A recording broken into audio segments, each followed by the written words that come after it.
2026 সালে শুধু কি ফ্রিল্যান্সিং সম্পর্কে আপনার কোনো ধারণা না থাকে তাহলে কোনো সমস্যা নেই। আমি আপনাকে অল্প কথায় বুঝিয়ে দিচ্ছি।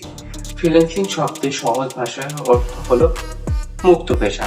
ফ্রিল্যান্সিং সাধারণত কোনো নির্দিষ্ট কোম্পানির সাথে স্থায়ীভাবে যুক্ত না থেকে আমরা নিজের দক্ষতা ব্যবহার করে বিদেশি বিভিন্ন বাইরে কাজ সম্পন্ন করা হচ্ছে ফ্রিল্যান্সিং। আর যে কাজটি সম্পন্ন করে তাকে বলা হয় ফ্রিল্যান্সার এবং যার কাজ করে তাকে বলা হয় বায়ার।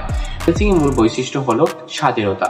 আপনি কোথায় বসে কাজ করবেন, দেশি বিদেশে, বাসায় না ক্যাফে, সম্পূর্ণ এটা আপনার উপর। আপনি এই আপনার কোনো বস থাকবে না, আপনি নিজেই নিজের বস। আপনি কখন কাজ করবেন, কোথায় কাজ করবেন, দিনে না রাতে কাজ করবেন, সম্পূর্ণ আপনার উপর।